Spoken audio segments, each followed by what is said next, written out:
Bermula hakikat mengenal diri itu 3 perkara, kata beliau.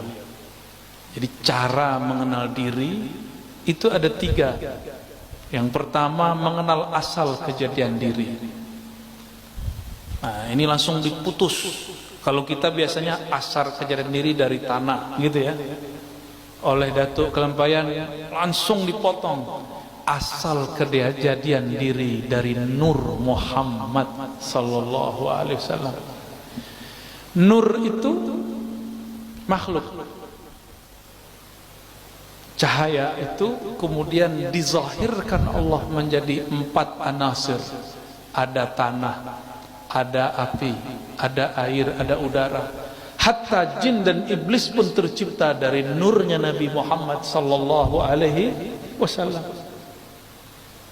Namun nur yang mananya? Nah, ini yang jadi rahasia.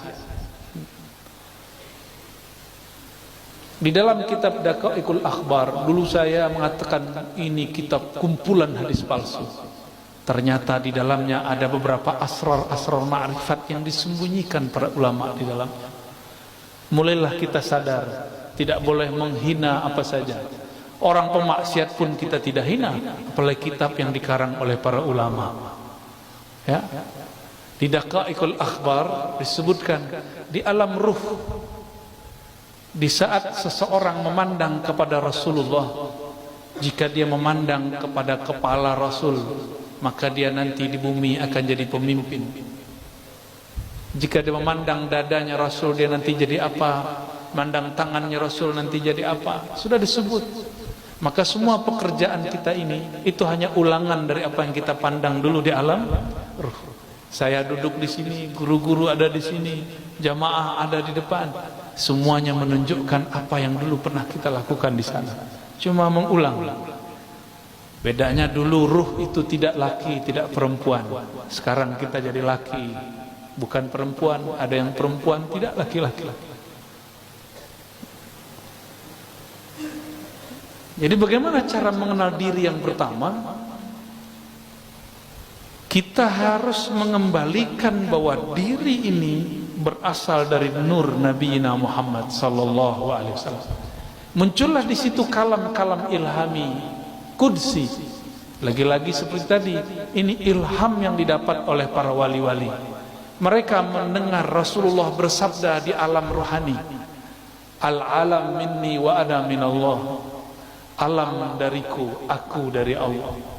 Maksudnya aku dari hembusannya nafas Allah subhanahu wa ta'ala. Ternyata di kitab Sirrul Asrar pun disebut, yang dinisbatkan kepada Syekh Abdul Qadir Al-Jailani, al-alam minni wa ana minallah, dan sejenisnya. Ada kalimat-kalimat sejenis ini.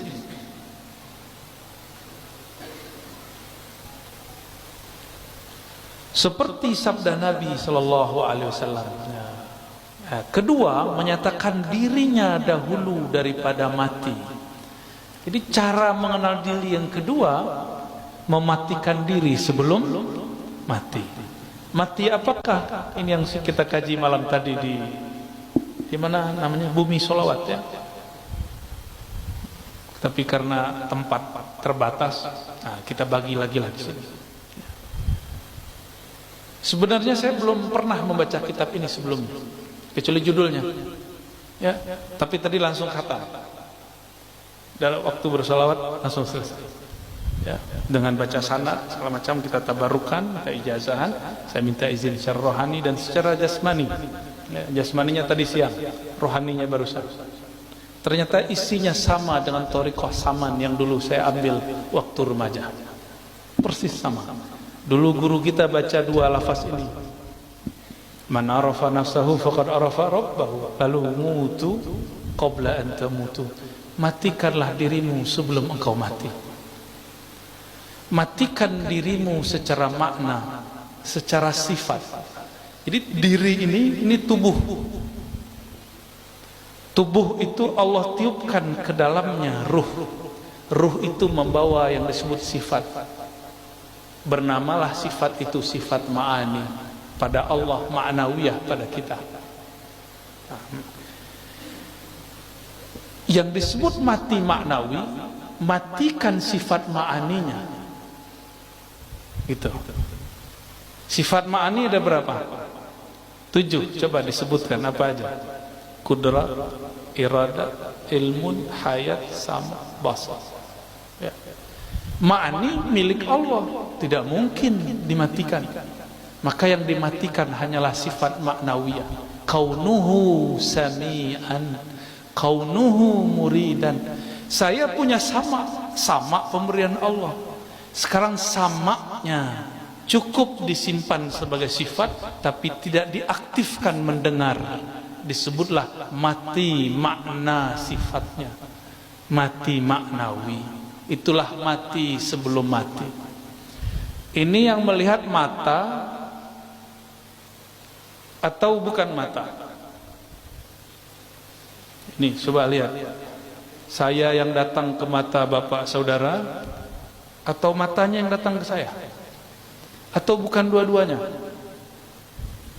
Tapi ada cahaya.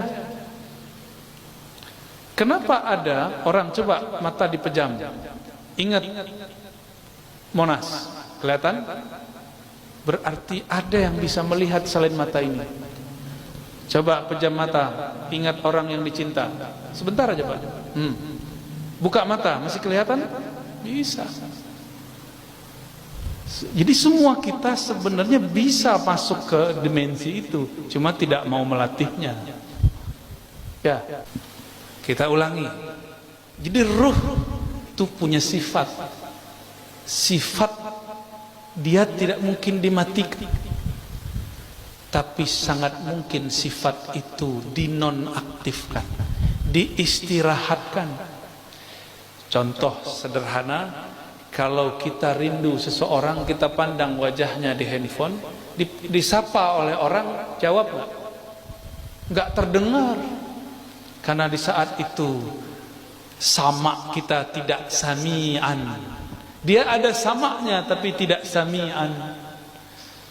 Kita sering menyebutkan Allah itu sama, ma'nawiyahnya kaunuhu samian. Kaunuhunya dicoret dulu, itu yang disebut mati maknawi. Kaun, keadaan kita mendengar itu di-cut dulu, dihabiskan dulu, sehingga tidak lagi ia mendengar. Bukan berarti sifat samanya hilang. Gitu ya. Kenapa kita tidak bisa mendengar yang jauh? Karena keberisikan di sini. Sama sifat mendengar yang ada pada ruh, dia tidak ada ruang, tiada waktu. Kenapa tidak bisa menembus? Karena terhalang oleh pendengaran. Nah, pendengaran ini, pandangan yang ini, lisan yang ini, kudrat iradat yang ini yang harus dilebur dulu. Itulah mutu, matikanlah maknawiyahmu sebelum engkau betul-betul mati secara tabi'i ataupun hissi. Itu maknanya ya. Mutu qablaan tamutu. Ini boleh disebut dengan ruknut tariq, rukun tariqah. Nomor 2 itu. Coba kita lihat kalam beliau. Bermula setengah daripada mematikan diri itu seperti dikatakan dengan lidahnya dan diiktikadkan di dalam hati. Dibaca la qadirun wala muridun wala alimun wala hayyun wala sami'un wala basirun wala mutakallimun fil haqiqah illallah. Nih. Bagaimana cara mematikan? Lisan berkata la qadirun, tidak ada yang berkudrat, yang berkuasa. Wala alimun, tiadalah, wala muridun, tiadalah yang berkehendak, beriradah. Tiadalah yang alim, tiadalah yang punya hayat, tiadalah yang mendengar, tiadalah yang memandang, tiadalah yang berkalam pada hakikatnya kecuali Allah.